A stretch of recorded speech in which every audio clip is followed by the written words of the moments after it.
बिस्मिल्लाहिर्रहमानिर्रहीम। अस्सलाम क्लास, क्या हाल है, कैसे हैं आप लोग। हमारा आज सेशन का लेक्चर नंबर 10 है। इससे पहले हमने 9 लेक्चर्स जो है वो ऑलरेडी हमने डिस्कस किए। हमारे पास बात रही कि रेगुलेशंस क्या होती हैं, एडमिनिस्ट्रेटिव इंस्टीट्यूशंस हमारे पास क्या होते हैं, तमाम चीज़ें हमने रिवाइंड की, वन बाय वन हम तमाम मिनिस्ट्री डिस्कस कर रहे हैं। असल में जो हमारा मेन थीम था, जो हमारा मेन कोर्स का कोर ऑब्जेक्टिव आपके पास है, वो आपके पास है रेगुलेटरी एडमिनिस्ट्रेटिव इंस्टीट्यूशंस। कि हमारे पास जो डिफरेंट एडमिनिस्ट्रेटिव इंस्टीट्यूशंस हैं वो किस तरह से रेगुलेट करते हैं आपके पास, हमें उनकी फंक्शनिंग का पता होना चाहिए, हमें उनके मिशन का पता होना चाहिए, हमें उनके विजन का पता होना चाहिए। अगर हम उनकी फंक्शनैलिटीज़ जान लेंगे, हम उनकी हायरार्की जान लेंगे, किस तरह के फंक्शंस वो कर रहे हैं, वो किस तरह से रेगुलेशंस लगाकर कंट्री की इकोनॉमिक प्रोग्रेस को जो है वो मॉनिटर कर रहे हैं, तो हम बहुत आसानी से हर इदारे को जो है इसलिए जो है वो समझ पाएंगे कि चीज़ें आपके पास किस तरह से हो रही हैं, किस तरह से होनी चाहिए, और अगर कहीं पर कोई ड्रॉबैक है तो किस तरह से किया जा सकता है कंट्रोल। हमारे पास जितनी भी रेगुलेटरी बॉडीज़ हैं, हम तमाम मिनिस्ट्रीज़ को डिस्कस कर रहे हैं। मिनिस्ट्रीज़ के अंदर जो डिफरेंट बॉडीज़ हैं, रेगुलेटरी बॉडीज़, हम उनके बारे में डिस्कस करें। लाइक अगर हम आप थोड़ा सा लास्ट लेक्चर को आप थोड़ा सा रिमाइंड करें तो आपको याद होगा कि लास्ट लेक्चर में हमने बात की थी कि हमारे पास जो है फर्स्ट ऑफ ऑल तो हमने लास्ट में बात की थी प्राइवेटाइजेशन डिवीजन हमारे पास क्या, फिर हमने कहा था पाकिस्तान स्टैटिस्टिकल ब्यूरो आपके पास, वो क्या चीज़ है आपके पास, ठीक है। थर्डली हमने जो मोस्ट इंपॉर्टेंट चीज़ हमने बात की थी, हमारे पास जो सेंसस डिवीजन था, हमारे पास जो पॉपुलेशन सेंसस डिवीजन है, हमने उसके बारे में हमने बात की थी, ठीक है। पॉपुलेशन कंसेंसस डिवीजन, उसके बारे में हमने बात की थी। ये तमाम डिवीजन अपनी जगह पर कुछ रेगुलेशंस रखते हैं, कुछ चीज़ों को रेगुलेट करते हैं, कुछ चीज़ों को लेकर आते हैं। Data for example statistical bureau का मेन काम आपके पास जो है वो जो क्या है कि आपके पास कंप्रेहेंसिव रिलायबल डाटा प्रोवाइड करना है, किसको, गवर्नमेंट को, डिफरेंट प्राइवेट इंस्टीट्यूशंस को, डिफरेंट फॉरेन एजेंसीज़ को, डिफरेंट एड एजेंसीज़ को आपके पास। उस डाटा की बेस पर ही जो है आप फंडिंग गेन करते हैं। जो आपकी गवर्नमेंट है वो उसी डाटा की बेस पर जो है वो प्लान करती है, उस प्लानिंग के मुताबिक किस प्रोग्राम हमें चाहिए। करंट कंट्री की इकोनॉमिक सिनेरियो ये है, ठीक है, हमारे पास पॉवर्टी रेशो ये है, इन्फ्लेशन रेशो ये है, अनएम्प्लॉयमेंट रेशो इतनी है। Government for example current government ने आपके पास क्या किया कि आपके पास डिफरेंट यूथ के लोन्स उन्होंने स्टार्ट किए। Of course looking at the unemployment ratio, उसको कम करने के लिए, एक एंटरप्रेन्योरियल कैपेबिलिटीज़ उनके अंदर बिल्ड करने के लिए गवर्नमेंट ने एक इनिशिएटिव ली, और वो स्टार्ट लेने के बाद आप चीज़ें जो आपके पास बैलेंस हो रही हैं। तो इस तरह की चीज़ें जब आप देखते हैं आपके पास हो रही हैं तो आपके पास चीज़ें जो है वो तमाम स्ट्रीमलाइन होना शुरू हो जाती हैं विद टाइम आपके पास आहिस्ता आहिस्ता। तो ये तमाम चीज़ें हम इस चीज़ को हम डिस्कस कर रहे हैं हमारे पास कि हमारे पास डिफरेंट रेगुलेटरी बॉडीज़। लास्ट हमने जो बात की थी हम उसको थोड़ा रिकैप करें तो हमने ministry of foreign affair, economic affair division and statistic, उसके बारे में हमने बात की थी। हमने जब देखा कि हमारे पास जो इकोनॉमिक अफेयर डिवीजन है वो क्या करता है आपके पास, तो हमने कहा कि economic affair division first of all तो जो आपके पास रिक्वायरमेंट है एक कंट्री की, ठीक है, कंट्री के अंदर डेवलपमेंट है, एजुकेशन आपके पास है, सोशल डेवलपमेंट है, टेक्नोलॉजिकल डेवलपमेंट आपके पास, जितनी भी डिफरेंट किस्म की आपकी कंट्रीज़ के अंदर जो डेवलपमेंट की रिक्वायरमेंट्स हैं उनको फर्स्ट ऑफ ऑल तो असेस करना। फर्स्ट ऑफ ऑल हम कहते हैं need assessment. First of all जो है वो नीड असेसमेंट आपके पास की जाती है, फिर उसकी प्रोग्रामिंग की जाती है। प्रोग्रामिंग मीन आपके पास कि उसकी प्लानिंग की जाती है कि हमारे पास ये वाली चीज़ है, ये ज़रूरत की है, ये हमारे पास अभी इंपॉर्टेंट नहीं है बट आफ्टर 5 ईयर्स ये चीज़ इंपॉर्टेंट आपके पास हो जाएगी। हम उसके अंदर अर्जेंट चीज़ों को देखते हैं कि मुल्क के अंदर ये चीज़ जो है ज़्यादा इसको अर्जेंट जो है वो टेंशन चाहिए, उस चीज़ की तरफ जो है गवर्नमेंट अपनी पॉलिसी जो है वो तेज़ी से उस तरफ अपना जो है रुझान करती है। फॉर एग्जांपल टेक्नोलॉजी अडॉप्शन आपके पास है, ठीक है, इंडस्ट्री ऑटोमेशन आपके पास है। आपके पास चीज़ें जब आप चीज़ों को स्ट्रीमलाइन नहीं करेंगे, ठीक है, आप टेक्नोलॉजी अडॉप्ट नहीं करेंगे, आप अपनी कंट्री के अंदर इंटरनेट की एक्सेस नहीं देंगे तो आपके पास चीज़ें जो है वो स्पॉइल 5 साल बाद तो वो चीज़ कहाँ से कहाँ चली जाएगी। आपके पास एक बेसिक इंफ्रास्ट्रक्चर तो एटलीस्ट अब तक जो है वो होना चाहिए था। तो ये तमाम चीज़ें आपके पास विद टाइम जो है वो एडजस्ट होती रहती हैं और उन चीज़ों को जो है वो जो है स्ट्रीमलाइन कर लीजिए था आपके साथ साथ। अब जहाँ पर जो इकोनॉमिक अफेयर डिवीजन है उसका जो मेन फंक्शन आपके पास है वो यही आपके पास है कि असेस करना, प्रोग्राम करना और फिर उसको इम्प्लीमेंट करना कि किस किस शोबे के अंदर, किस किस डिवीजन के अंदर कितनी कितनी फंडिंग रिक्वायर है, ठीक है, कौन से प्रोजेक्ट्स हैं, कौन सी ऐसी चीज़ें हैं जो अर्जेंट अटेंशन चाहती हैं, कौन सी ऐसी चीज़ें हैं जहाँ पर हमें अर्जेंट नहीं चाहिए बट विद टाइम हमें इसके ऊपर जो है आप जो है वो ग्रोथ जो है वो स्टार्ट कर देना चाहिए। ठीक है। ये तो एक आपके पास चीज है जो इकोनॉमिक अफेयर डिवीजन करता है। ये जितनी भी आपने असेसमेंट की, इस असेसमेंट को आप तमाम बेनिफिट या तो आपके पास गवर्नमेंट लेगी, गवर्नमेंट इस असेसमेंट की बेस पर प्लानिंग करती है। सिमिलरली जो आपके पास डिफरेंट फॉरेन एजेंसीज हैं वो आपके पास क्या करती हैं कि आपके पास जो फंडिंग आपको देती हैं या जो आपके पास तमाम इंपोर्ट एक्सपोर्ट सब कुछ आपके पास डिपेंडेंसी है, वो आपके पास इकोनॉमिक अफेयर डिवीजन इस डाटा के ऊपर जो है वो बहुत ज़्यादा एप्लीकेबल होता है, ठीक है। कि इकोनॉमिक अफेयर डिवीजन जो ऊपर डाटा देगा उसी के बेस पर हम जो है आगे जो है चीज़ों को जो है वो प्लान आपके पास करेंगे। अनदर इंपॉर्टेंट चीज़ हमारे पास जो है इकोनॉमिक अफेयर डिवीजन का, दैट इज़ द डेप्ट रेगुलेशन। आपके पास जो एक्सटर्नल डेप्ट आप लेते हैं, जो आप लोगों से आप IMF से लेते हैं हम लोन, हम ADB से हम लोन लेते हैं, एशियन डेवलपमेंट बैंक से, हम वर्ल्ड बैंक से लोन लेते हैं, ठीक है। हम डिफरेंट और इंस्टीट्यूशन से जो है वो लोन लेते हैं। तो उन लोन की जो मैनेजमेंट है, ठीक है, एक्सटर्नल डेप्ट मैनेजमेंट है, उसके ऊपर भी आपके पास, उसके अंदर भी जो इकोनॉमिक अफेयर डिवीजन है वो बहुत ज़्यादा मेजर रोल जो आपके पास जो है वो प्ले करता है, ठीक है। इसके अलावा आपके पास डिफरेंट टेक्निकल असिस्टेंस चाहिए कंट्री को, वो भी आपके पास जो है इकोनॉमिक अफेयर डिवीजन प्रोवाइड करता है। Credit to the friendly countries on lending, relending of the foreign loans. आपके पास जो फ्रेंडली कंट्रीज हैं अगर उनको आपने लोन देना है या आपने वहाँ से कुछ लेना है या री लैंड आपने वहाँ से लेंडिंग करनी है, आपने री लेंडिंग करनी है किसी भी किस्म की फॉरेन करेंसी की फॉर्म में किसी फॉरेन कंट्री के साथ, तो आपके पास इकोनॉमिक अफेयर डिवीजन वहाँ पर बहुत ज़्यादा सपोर्ट करता है आपके पास। इसके साथ साथ जो आपके पास फंड्स की यूटिलाइजेशन है, यहाँ पर भी इकोनॉमिक अफेयर डिवीजन अपना जो है बहुत ज़्यादा रोल प्ले करता है।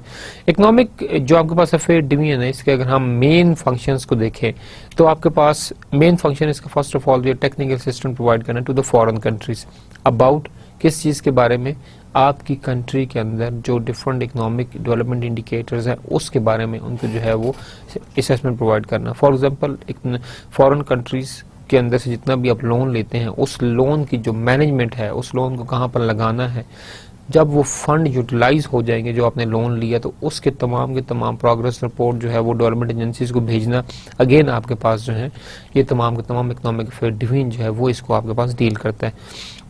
अनदर इंपॉर्टेंट थिंग हमारे पास जो है एक्सटर्नल डेप्ट मैनेजमेंट जो हमने बात की, ठीक है। हम एक्सटर्नल डेप्ट तो लेते हैं लेकिन उसकी जो मैनेजमेंट है उसके अंदर आपके पास डिफरेंट चीज़ें हैं।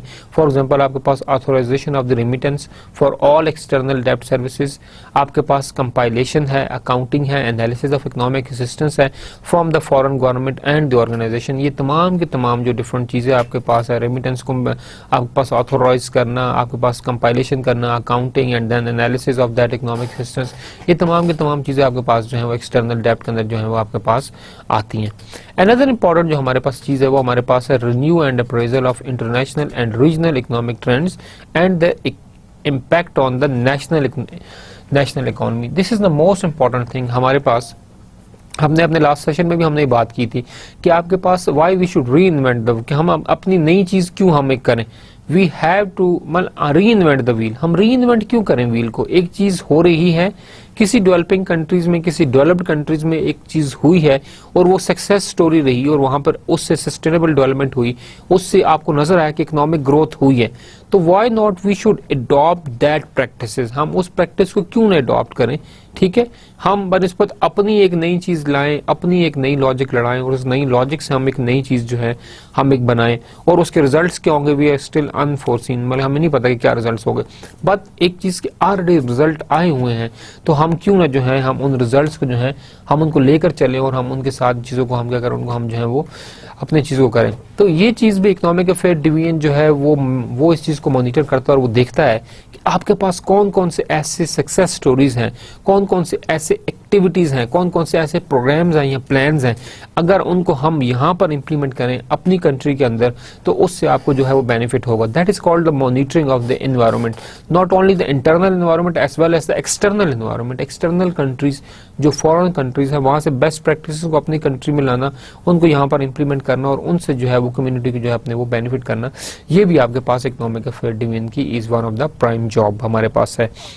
Matter relating to the transfer of technology under UNDP assistance, transfer of the technology आपके पास बहुत सी चीजें आपके पास आ सकती हैं। फॉर एग्जांपल आपके पास ऑर्गेनाइजेशन ऑटोमेशन आपके पास हैं, ठीक है, एडॉप्शन, आपकी मैन्युफैक्चरिंग जो आपकी इंडस्ट्रियलाइजेशन आपके पास है, इंडस्ट्री के अंदर नई टेक्नोलॉजी को इनपुट लाना, ये तमाम विद UNDP असिस्टेंस जो है इकोनॉमिक अफेयर डिवीजन जो है इस काम को जो है सर अंजाम देता है। Matter relating to the Islamic Development Bank, Islamic Development Bank के अंदर जो शरिया आपके पास है, ठीक है, सूद से पाक बैंकारी आपके पास है, डिफरेंट जो आपके पास डिफरेंट जो भी इस्लामिक बैंकारी के अंदर जो डिफरेंट रिक्वायरमेंट्स हैं, उन तमाम चीज़ों को जो है वो फुलफ़िल करना, इस्लामिक डेवलपमेंट बैंक की रिक्वायरमेंट को मॉनिटर करना, उसको फुलफ़िल करना, ये आपके पास इकोनॉमिक अफेयर डिवीजन की जो है वो रिस्पॉन्सिबिलिटी है। अगेन हमने जब देखा तो हमने बात की आपके पास के चीज़ों के साथ, जब हमने देखा हमें बात की हमारे पास कि हमने बात की प्राइवेटाइजेशन डिवीजन की। जिस तरह हमने पॉपुलेशन कंसेंसस डिवीजन को देखा था, वहाँ पे पॉपुलेशन की कंसेंसस करना, मरदमशुमारी करना, कितने लोग हैं, उनका जॉब थी। फिर हमने बात की प्राइवेटाइजेशन की, प्राइवेटाइजेशन डिवीजन की हमने बात की। प्राइवेटाइजेशन डिवीजन का मेन काम आपके पास ये है कि वो इदारे जो कि सही तरह से काम नहीं कर रहे, जिनसे आपको प्रॉफिट नहीं मिल रहा, बल्कि आपको उसके ऊपर एक्स्ट्रा जो है वो खर्चा करना पड़ रहा है। फॉर एग्जांपल, उससे आपको प्रॉफिट मिल रहा है 50,000 रुपये, एक इदारा है उससे प्रॉफिट मिल रहा है आपको 50,000 रुपये, जब को आपको 1 लाख रुपए उसके ऊपर लगाना पड़ रहा है। इस तरह के इदारे को हमने क्या करना है, जिसके ऊपर 1 लाख रुपए हमें जेब से लगाना पड़ता है और प्रॉफिट सिर्फ हमें 50,000 रुपये मिलता है। ठीक है, तो इस तरह के इदारे आपके पास गवर्नमेंट के अंदर जब इस तरह के इदारे होते हैं, ठीक है, ऐसे डिवीजन्स होते हैं, तो गवर्नमेंट उस तरह के डिवीजन को प्राइवेटाइज करती है। अब प्राइवेटाइज करने का सबसे बड़ा एक फायदा आपके पास ये है कि जब आपने उस डिवीजन को प्राइवेटाइज किया तो आपके पास क्या हुआ कि आपके पास जो पैसे आप उस प्राइवेटाइजेशन डिवीजन को दे, उस डिवीजन के ऊपर लगा रहे थे और उसको बेनिफिट भी नहीं हो रहा था, अब आप उसी पैसे को किसी और सोशल डेवलपमेंट में, किसी और टेक्निकल डेवलपमेंट, किसी इंडस्ट्रियल डेवलपमेंट के ऊपर उस पैसे को आप जो है यूटिलाइज कर सकते हैं। प्राइवेटाइजेशन का सबसे इंपॉर्टेंट फायदा आपके पास कि अगर कोई फॉरेन कंपनी आती है और वो उस चीज़ को ले लेती है आपसे, वो फर्म जो है वो ले लेती है, ठीक है, प्राइवेटाइज करती है और वो आपसे वो ले लेती है, तो आपके पास फॉरेन इनपुट भी आ रही है, ठीक है, फॉरेन करेंसी की फॉर्म में इनपुट भी आ रही है, फॉरेन इन्वेस्टमेंट भी आपके पास आएगी, ठीक है। और उसके साथ साथ आपके पास ये है कि जब प्राइवेटाइज किया जाता है तो आपके पास जो मनी आपके हाथ आती है उसको आप फिर आगे कहीं और यूटिलाइज कर सकते हैं और गवर्नमेंट की रिस्पॉन्सिबिलिटी भी जो है वो कम आपके पास हो जाती है, आपके पास अपोजिशन जो है वो आपके पास मिनिमम हो जाती है। यहाँ पर जो हमने डिफरेंट एडवांटेजेस देखे प्राइवेटाइजेशन में, उसमें जो हमने सबसे इम्पोर्टेंट एक देखा, हमारे पास जो एडवांटेज था वो हमारे पास था increase in efficiency and profitability. जैसे हमने कहा कि हमारे पास हम ऑलरेडी इन लॉस जा रहे होते हैं, गवर्नमेंट को उस इदारे से कोई फायदा नहीं हो रहा होता, ठीक है, और ऑलरेडी आपको जो है वो पॉलिटिकली भी जो है वो चीज़ें जो है वो काफ़ी रेजिस्टेंस फेस करना पड़ता है, ठीक है, और आपके पास चीज़ें जो है दिन ब दिन और ख़राब होती चली जा रही है, डेडलॉक पे डेडलॉक आपके पास आ रहा होता है। तो बेहतर है कि उन इदारों को क्या किया जाए, उन इदारों को प्राइवेटाइज किया जाए। जब आप उन इदारों को प्राइवेटाइज करते हैं तो उससे आपके पास क्या होता है कि आपके पास जो चीज़ ट्रांसफ़र होती थी, कि जो आप पैसा उस इदारे को ट्रांसफ़र कर रहे थे, अब वो पैसा जो है कहीं और आप उसको यूटिलाइज कर लेंगे, ठीक है। तो यहाँ पर आपके पास जो है आपको नॉन डेवलपमेंट एक्सपेंडिचर भी नहीं पे करने पड़ेंगे, आपको एडमिनिस्ट्रेशन की भी जो है वो खिचखिच से भी आप लोग बच जाएंगे, ठीक है। उस इदारे की जो देखभाल है वो भी आप नहीं होगी, ठीक है, आपके ऊपर जो रिस्पॉन्सिबिलिटी थी वो भी कम हो जाएगी। इदारा आपकी कंट्री में आप ही का रहेगा, लेकिन उसको ओन करने वाला, उसको चलाने वाला जो है वो कोई और बंदा होगा, he is responsible for what ever is the case, ठीक है। आप बस सिर्फ उससे प्रॉफिट जो है, जो परसेंटेज आपके डिसाइडेड है वो आप उससे जो है वो ले रहे होंगे। That is good thing. आपके पास increase in foreign investment and export earnings. अब यहाँ पर हमने एक इंपॉर्टेंट चीज देखनी है कि हमारे पास privatization will increase the foreign investment when foreigner will purchase them. This is the preference from the government and. हमारे पास यही होती है कि जो भी आपके पास इंडस्ट्री है जिसको आप प्राइवेटाइज कर रहे हैं, उसे कोई फॉरेन एजेंसी आपके पास ले ले। मोस्ट इंपॉर्टेंट थिंग, क्यों? आपके पास जब वो उसको परचेज करेगा तो फॉरेन इन्वेस्टमेंट आपके पास आपकी कंट्री में आएगा, of course he will pay the dollar और वट एवर आपके पास होगी, ठीक है। एक और इम्पॉर्टेंट चीज़ आप देखें कि आपके पास एक चीज़ का परचेज करना या बाय करना आपका अच्छा खासा जो है वो चीज़ को बढ़ाता है। मैं इसको थोड़ा सा आपको स्टॉक मार्केट की सिनेरियो में लेकर जाऊंगा, मैं आपको चीज़ वादे करूंगा। फॉर एग्जाम्पल, आपके पास क्या होता है, पाकिस्तान जब F-16 बाय करता है किससे, अमेरिका से, ठीक है, आपके पास क्या होता है कि अब पाकिस्तान ने रुपीज नहीं पे करना है अमेरिका को, पाकिस्तान ने जो है वो US डॉलर पे करना है अमेरिका को, ठीक है। अब आपके पास क्या होगा कि आपने US डॉलर कहाँ से उठाने, आपने मार्केट से उठाने हैं, ठीक है, फॉरेन मार्केट से आप US डॉलर आप उठाएंगे। अब आपके पास एक F-16 तो आपके पास आपको बिलियन डॉलर्स का है। जब आपने बिलियन डॉलर्स स्टॉक मार्केट से उठाए, स्टॉक मार्केट के अंदर डॉलर की जब डिमांड जनरेट हुई तो डॉलर की प्राइस आपके पास क्या होती है, वो एकदम इंक्रीज हो जाती है। अब ये इकोनॉमिक पॉइंट ऑफ व्यू से है, लेकिन ये चीज़ मैं आपको साथ जरूर शेयर करना चाहूँगा कि थोड़ा सा नॉलेज एक सब में आप शेयर करूँ। आपके पास मार्केट में जब डॉलर की डिमांड बढ़ेगी तो डॉलर की जो प्राइस है वो ऑलरेडी आपके पास क्या हो जाएगी, इंक्रीज हो जाएगी। अब जब फॉरेन कंट्री आपके पास आएगी और इन्वेस्ट आपके पास करेगी तो वो आपको जो है किस में पे करेगी, आपके पास या तो यूएसडी में पे करेगी या वट एवर करेंसी में आपकी डील हुई उसमें पे करेगी। आप अगर ये कहते हैं जी हमारी अपनी करेंसी में हमें पे करो, पाकिस्तानी करेंसी में, तो वो जो फॉरेन कंट्री है वो कहाँ से उठाएगी पाकिस्तानी रुपीस, वो पाकिस्तानी रुपीस आपके पास उठाएगी मार्केट से, स्टॉक मार्केट से आपके पास, ठीक है। अब जब वहां से वो पैसा उठाएगी और आपके पास पैसे पाकिस्तानी रुपीस की डिमांड जनरेट होगी, तो जो ही डिमांड जनरेट आपके पास होगी पाकिस्तानी रुपीस की वैल्यू आपके पास क्या हो जाएगी, वो इंक्रीज हो जाएगी। तो ये आपके पास मार्केट को बैलेंस करने की एक सिनेरियो है, एक तरीका है जिससे जो है कंट्रीज अपने पास डिफरेंट किस्म की जो है वो चीज़ों को मैनेज करती है, चीज़ों के पास जो है वो हैंडल आपके पास करती हैं। जो हमारे पास नेक्स्ट स्लाइड है वो आज के लेक्चर में हम बात करेंगे। The most important thing is that we already discussed the advantages of privatization, कि आपके पास प्राइवेटाइजेशन के जो एडवांटेजेस है वो आपके पास क्या है। आज हम बात करेंगे डिसएडवांटेजेस ऑफ प्राइवेटाइजेशन, कि ऑफ कोर्स हमारे पास जो है उसके डिसएडवांटेजेस आपके पास क्या है। उसके साथ साथ हम बात करेंगे मिनिस्ट्री ऑफ प्राइवेटाइजेशन, कि जो आपके पास जो मिनिस्ट्री है प्राइवेटाइजेशन की वो आपके पास किस तरह से चीज़ों को जो है वो हैंडल करती है, और मिनिस्ट्री ऑफ जो प्राइवेटाइजेशन है उसका मेन फंक्शन क्या है, किस तरह से वो चीज़ों को प्राइवेटाइज करती हैं, ऑब्जेक्टिव क्या है, उनका मिशन क्या है, उनका विजन क्या है। हमारे पास एक रेगुलेटरी बॉडी है, ठीक है, जो कि हमारे पास प्राइवेटाइजेशन का जो है वो प्रोसेस जो है उसको सारा अंजाम देती है। हम उसके बारे में जो है वो बात करेंगे। हमारे पास जो बहुत से एडवांटेजेस भी हमने देखे, अब हम उसके थोड़े डिसएडवांटेजेस भी देखते हैं कि हमारे पास प्राइवेटाइजेशन के डिसएडवांटेजेस क्या हैं। हमने बात की कि हमारे पास कंट्री के अंदर फॉरेन जो है वो इनकम आएगी, फॉरेन इन्वेस्टर आपके पास आएगा, आपकी करेंसी जो है वो उसकी वैल्यू आपके पास जो है वो बढ़ेगी। फॉरेन कंट्री जब आएगी तो आपके पास जब वो एक्सपोर्ट करेगी अपने प्रोडक्ट्स को, तो अगेन फॉरेन जो है वो इनकम अगेन आप ही की कंट्री में आएगी। अगेन बेनिफिट तो है आप ही को है कि फॉरेन जो है वो करेंसी आपकी कंट्री में इनफ्लो आउटफ्लो हो रहा है आपके पास। लेकिन उसके कुछ डिसएडवांटेजेस भी हैं, उनको हम वन बाय वन देखते हैं कि आपके पास प्राइवेटाइजेशन के डिसएडवांटेजेस आपके पास क्या हैं। First of all, increase in tax invasion. ये क्या चीज अभी देखते हैं इसको हम। Private sector generally tries to avoid payment of taxes, thus privatization of enterprises will result in decrease of tax income. ठीक है, आपके पास एक बड़ा जनरल सा ट्रेंड है कि जो आपके पास प्राइवेट इदारे होते हैं वो ज़्यादातर टैक्स से बचते हैं, ठीक है, आपके पास टैक्स नहीं देते। अब जब आप प्राइवेटाइज करते हैं चीज़ों को, कि आपके पास एक फर्म जो है वो प्राइवेटाइज होगी, अब इससे आपके पास क्या होगा कि जो आपका इनकम टैक्स जनरेट हो रहा था वो आपके पास क्या हो जाएगा, वो आपके पास कम हो जाएगा, बिकॉज आपने ऑलरेडी इदारा जो है उसको आपने प्राइवेटाइज कर दी। अब वो गवर्नमेंट का पार्ट नहीं रहा, बल्कि अब वो कोई प्राइवेट कंपनी जो है वो उसको जो है वो रन कर रही है। सेकंड मोस्ट इंपॉर्टेंट थिंग हमारे पास है कंसंट्रेशन ऑफ वेल्थ। ये हमारे पास जी क्या है कि privatization of large industrial unit and service sector such as bank and insurance companies will decrease concentration of wealth in private hands.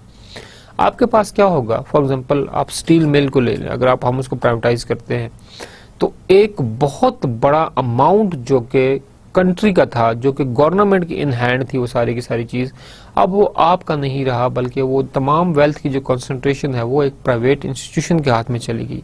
वो तमाम की तमाम वेल्थ अब आपके पास किसके हाथ में, आपके पास वो तमाम जो प्राइवेट इंस्टीट्यूशन है उसके हाथ में चलेगी। अब दे आर द ओनर, वो आपके पास जो है प्रॉफिट जनरेट कर रहे हैं, वो प्रॉफिट ले रहे हैं, और उन्हीं के सारे के पास जो है चीज़ें उनके पास आपके पास जो है आपके पास क्या होती हैं, वो रहेंगी। अब यहाँ पर थोड़ी सी चीज़ें आपके पास जो है वो डिसबैलेंस होती नजर आती हैं, कि जहाँ पे इस हमें एडवांटेजेस नजर आ रहे हैं वहाँ पे हमें कुछ डिसएडवांटेजेस भी हैं। कि कंट्री का फर्स्ट ऑफ ऑल एक तो इनकम जो है वो थ्रू इनकम टैक्स वो आपके पास इन्वेजन होगी इनकम टैक्स के अंदर। सेकेंडली, जो कंसंट्रेशन ऑफ वेल्थ है वो कंट्री से हट के आपकी गवर्नमेंट के बजाय एक प्राइवेट हैंड में आपके पास होगी।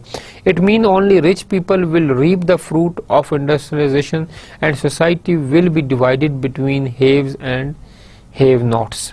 ठीक है, हैव एंड हैव नॉट्स। आपको यहाँ पे हमारे पास जो चीज़ें आपके पास थोड़ी सी डिफरेंट होती नजर आती हैं, कि आपके पास जब ऑफ कोर्स अगर आप एक इंडस्ट्री को प्राइवेटाइज करेंगे तो एक लो इनकम बंदा नहीं लेगा, उससे वही लेगा जो आपके पास अमीर बंदा होगा, एंड अगेन अमीर फिर अमीर से अमीर तर आपके पास हो जाएगा। ठीक है, अगर पैसा है तो उसी पैसे से आप और पैसा बनाएंगे, अगर पैसा नहीं है तो ऑफ कोर्स आप जो है वो नहीं होंगे। तो ये आपका सोसाइटी के अंदर थोड़ी सी डिवीजन भी जो है वो क्रिएट होगी इससे। ये हमारे पास एक सेकंड डिसएडवांटेज है इसका। Exploitation by the private sector, privatisation will result in exploitation by the rich people. They may charge more prices of their goods and services because privatized है। जब आपने प्राइवेटाइज किया, अब इदारा अपना खुद जो है वो अपने रूल रेगुलेशन बनाएगा, प्राइसेस सेट करेगा। जबकि गवर्नमेंट ओन इदारा होता है तो उसके ऑफ कोर्स आपके पास प्राइसेस भी कम होती है, चीज़ें आपके पाती काफ़ी ज़्यादा एडजस्ट हो। फॉर एग्जांपल अगर आप यूटिलिटी स्टोर्स के प्राइसेस देखेंगे तो वो आपको काफ़ी कम लगेंगी बनिस्बत उनके जो आपके पास बाहर जो दूसरे लोग हैं उनके प्राइसेस आपके पास जो हैं, ठीक है। तो यूटिलिटी स्टोर के प्राइसेस और बाहर की जो प्राइसेस उनके अंदर आपको डिफरेंस क्यों? Because utility store is the government own एक इदारा है, उसकी अपनी प्राइसेस और दूसरे की जो है आपके पास जो है वो अपनी प्राइसेस होती हैं। तो आपके पास वो डिफरेंस वहाँ पर नहीं रहेगा। जो भी एक प्राइवेटाइजेशन के बाद जो भी एक ऑनर होगा वो अपनी मर्जी की जो प्राइसेस हैं वो चार्ज करेगा, जो वो चाहता है उस हिसाब से चीज़ों को जो है वो हैंडल करेगा और आपके पास चीज़ों को जो है वो मैनेज करेगा। Thus, different type of exploitation may be started and the concept of welfare state for Pakistani may be jeopardized।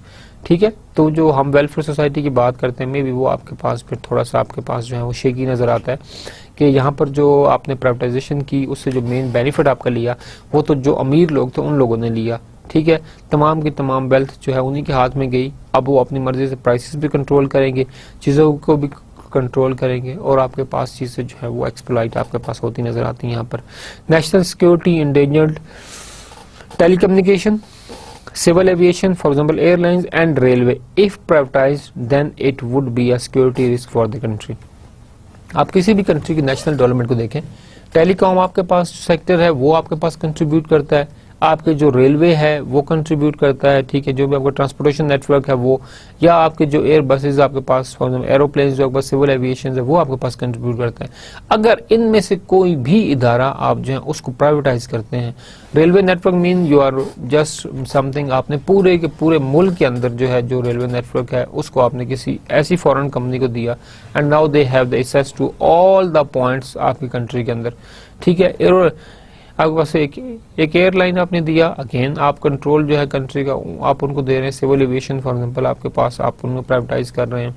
इस तरह आप टेलीकम्युनिकेशन आप देते हैं, तो आपके पास ये चीज़ें जो है अगर इनको आप प्राइवेटाइज करते हैं तो ये चीज़ें आपके पास सिक्योरिटी थ्रेट भी बन सकती हैं, बिकॉज ये इंटरकनेक्टेड है आपके ओवरऑल कंट्री के साथ, और कंट्री के जो आपके पास फॉर एग्जांपल मुस्तकबिल है वो इन्हीं इदारों से ही चल रहा होता है।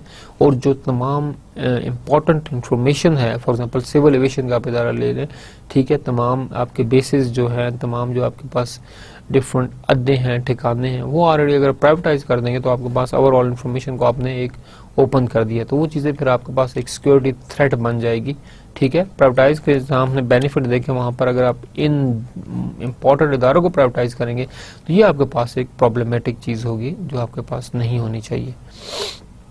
हम और डिसएडवांटेज अगर हम देखें तो government no longer receive profit if it was previously profitable. अगर एक इदारा पहले प्रॉफिट दे रहा था और उसको आपने प्राइवेटाइज किया तो अब आपको प्रॉफिट नहीं आएगा, बल्कि जिसको आपने बेचा, वो जिसको आपने प्राइवेटाइज किया, अब उसका प्रॉफिट जो है वो लेगा, ठीक है। इस केस में आपके पास गवर्नमेंट, हाँ, अगर इदारे आपके पास प्रॉफिटेबल हैं तो उस केस में उसको प्राइवेटाइज करना ये ऑफ कोर्स उस इदारे के साथ भी ज्यादती है और एक कंट्री के साथ भी ज्यादती है, ठीक है, एक नेशन के साथ भी ज्यादती है। This is wrong. अगर एक प्रॉफिटेबल आपके पास इदारा है तो उसे प्रॉफिट मिलना चाहिए और वो प्रॉफिट दे रहा है आपको, उसे चलना चाहिए। हाँ, अगर वो प्रॉफिट नहीं दे रहा then it's an important threat कि अब इसको क्या करें, हम जो है वो प्राइवेटाइज आपके पास करते हैं। Therefore the revenue accruing to the government from the public sector enterprise become shortened as a result of privatization। अगर आप इस तरह के इदारे प्राइवेटाइज करेंगे कि जो आपको प्रॉफिट दे रहे हैं फिर भी आप उन्हें प्राइवेटाइज कर रहे हैं तो ऑफ कोर्स जो गवर्नमेंट के पास रेवेन्यू के फॉर्म में पैसा आ रहा था अब वो पैसा आपके पास जो है वो नहीं आएगा। अगेन मतलब कि इस चीज़ को थोड़ा देखना चाहिए कि आपके पास अगर एक इदारा प्रॉफिटेबल है तो उसको प्राइवेटाइज नहीं करना चाहिए, बल्कि हमेशा उन इदारों को प्राइवेटाइज करना चाहिए जो आपके पास प्रॉफिट नहीं दे रहे आपको। Privatization may decrease safety due to greater profit incentive।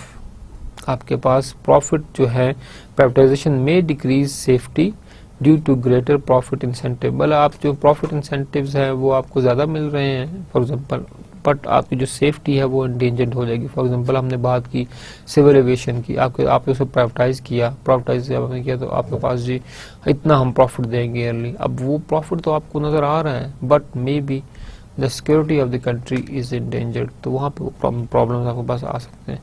In extremely unavoidable cases staff downsizing could result to worker layoff and then unemployment crisis।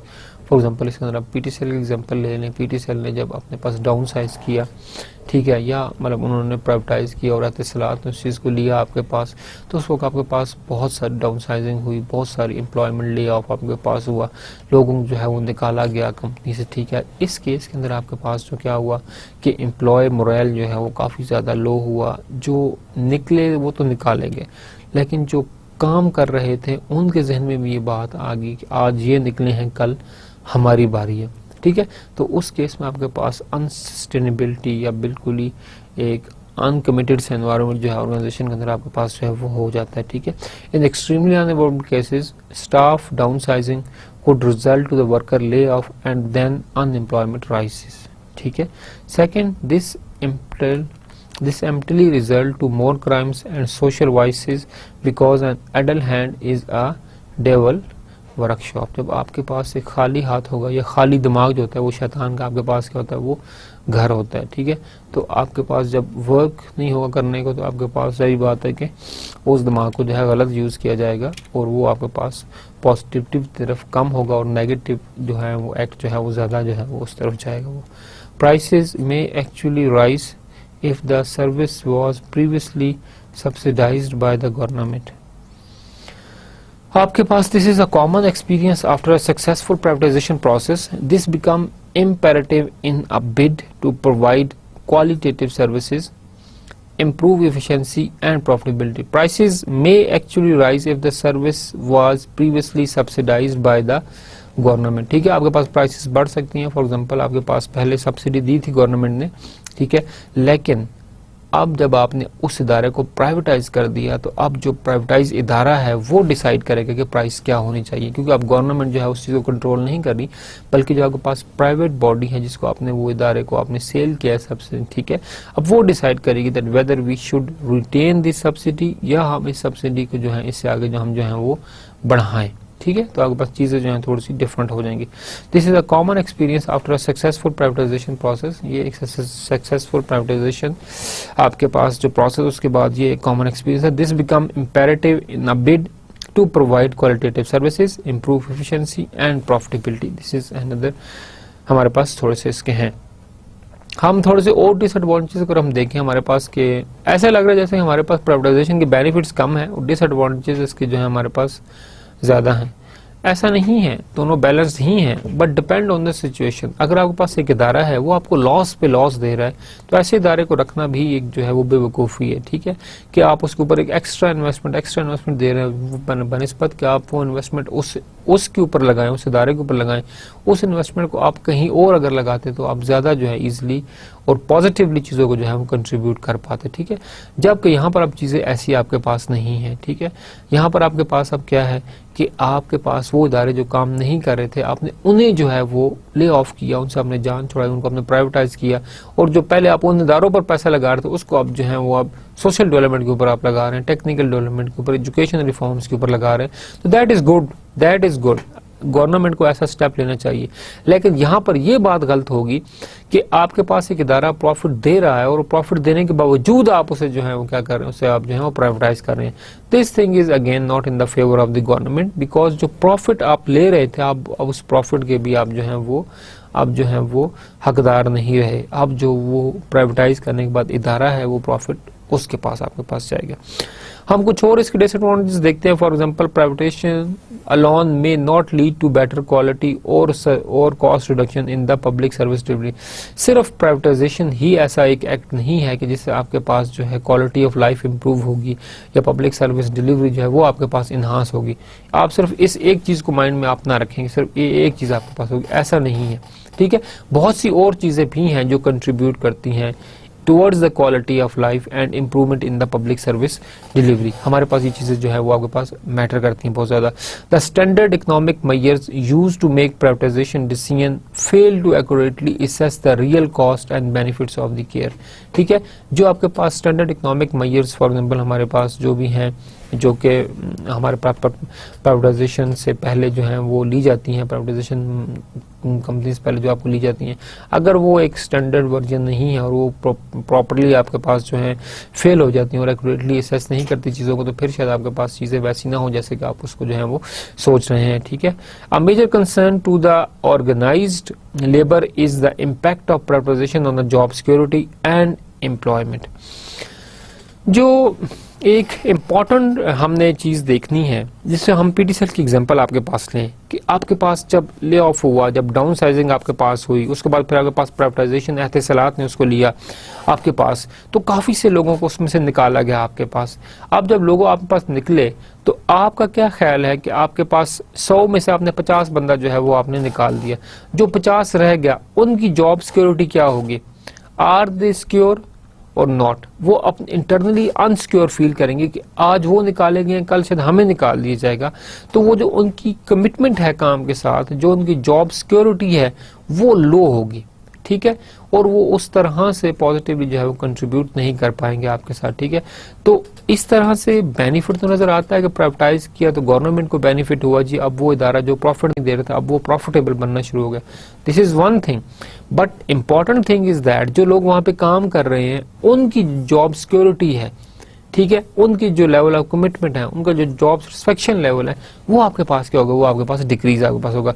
Worker lay of ruin of the wages and benefits and decrease level of union membership could be part of labour setbacks for embarrassing आपके पास privatisation. जहां benefits नजर आ रहे हैं हमें privatisation के, वहां पर आपके पास ह्यूमन फैक्टर जो है वो आपके पास जो है वो डिग्रेड होता नजर आ रहा है आपके पास यहाँ पर। अब there are concerns that constitutional protections of the citizen may suffer a setback as a result of privatisation which may threaten citizens constitutional right. हर शहरी के कुछ राइट्स है, ठीक है, जो कि हर शहरी के बेसिक हकूक है वो मिलने चाहिए उसे, लेकिन जब आप चीज़ों को प्राइवेटाइज करेंगे तो वो जो हकूक हैं, वो जो कॉन्स्टिट्यूशंस आपने बनाए हैं, वो भी वहाँ पर वायलेट होते हैं आपके पास जो है नजर आते हैं।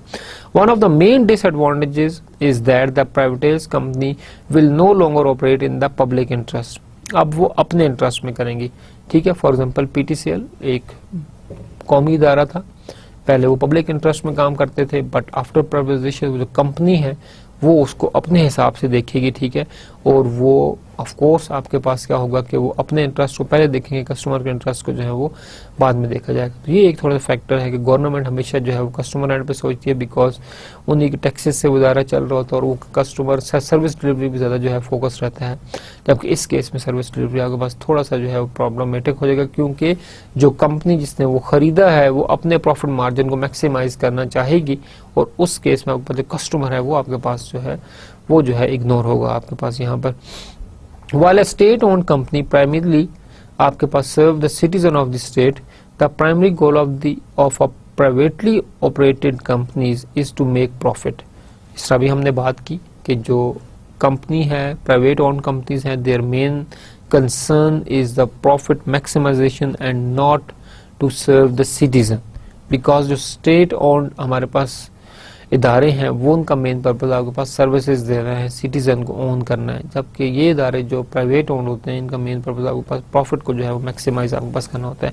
It may make these profits at the expense of its customers without serving them properly. वो प्रॉफिट तो बनाएंगे लेकिन कस्टमर जो आपके पास इग्नोर होगा और कस्टमर के बेस पर ही भी वो प्रॉफिट जो है वो कमाएंगे। For example it may choose the market which is most profitable to operate in and leaves less wealthy customers without a services।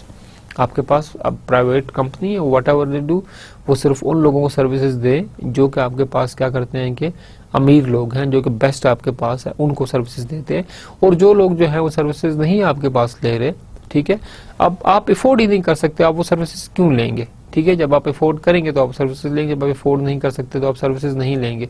या वो कंपनी अपना टोटली जो एक उनका एक नजरिया है वो डाइवर्ट कर जाते हैं किसकी तरफ? आपके पास उनकी तरफ जो आपके पास ज़्यादा आपको प्रॉफिट दे रहे हैं, ठीक है।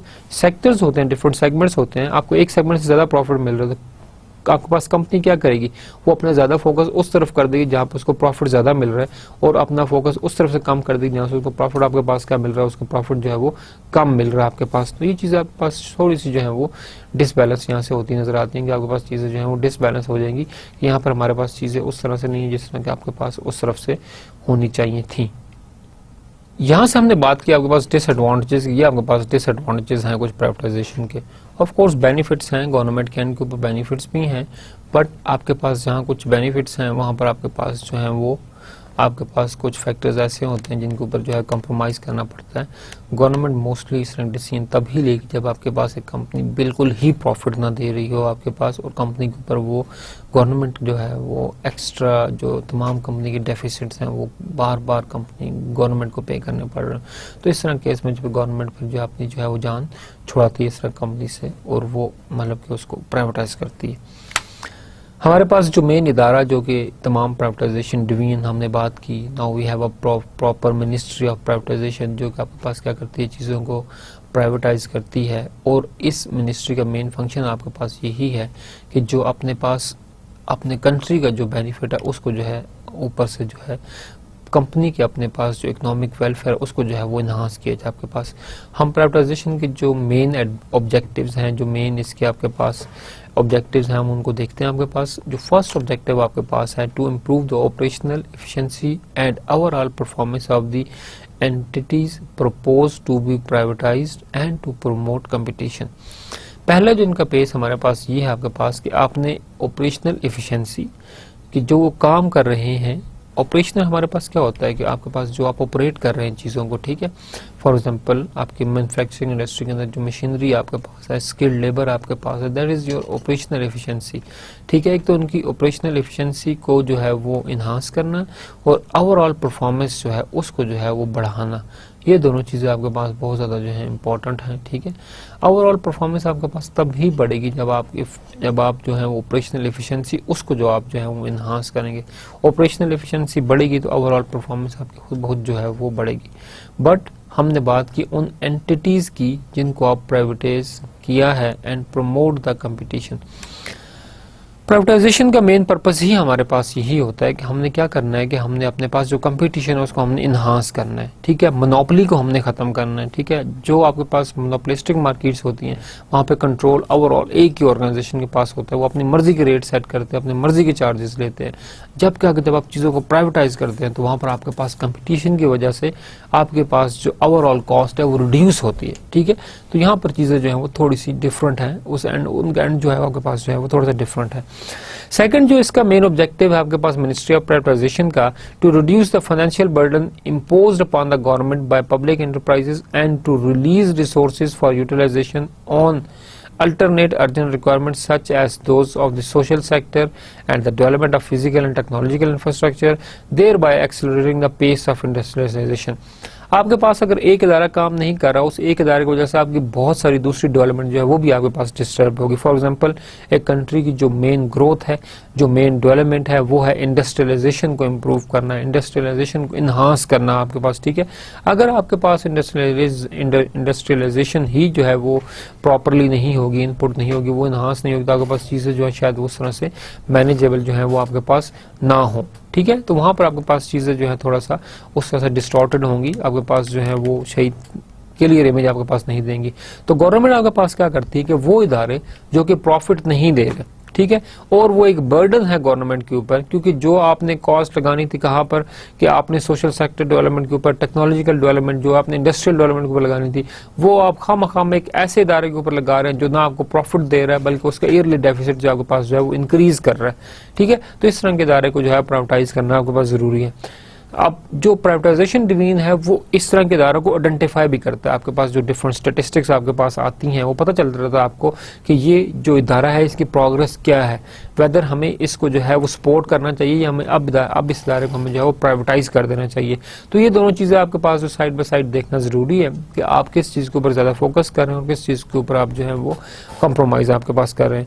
Another important function and another important function of the privatization is to promote and strengthen the capital market by broadening and deepening its base through enlarging the number of shareholders and listing new enterprises आपके पास जो है, ठीक है। जब आप privatise करेंगे तो ऑफ कोर्स एक न्यू एंटरप्राइज आपके पास लिस्ट होगी। जब एक वो प्राइवेटाइज आपके पास होगी तो वो अपने शेयर मार्केट्स के अंदर जो है उनको आप फ्लोट करेंगे, आपके पास जो है एक शेयर मार्केट भी आपके पास एक बढ़ेगी, ठीक है। एक तो कंपनी अपने एंड के ऊपर प्रॉफिट कमाएगी एंड थ्रू शेयर्स आपके पास जो डिफरेंट इंडिविजुअल्स हैं वो भी आपके पास क्या करेंगे, आपके पास प्रॉफिट कमाना शुरू करेंगे, ठीक है। तो एक एंटरप्राइज डेवलपमेंट के साथ साथ आपके पास जो होती है ओवरऑल एफिशिएंसी, ओवरऑल कंट्री की इकोनॉमिक ग्रोथ, उसके ऊपर भी आपके पास क्या होता है वो इम्पैक्ट पड़ता है बहुत ज्यादा।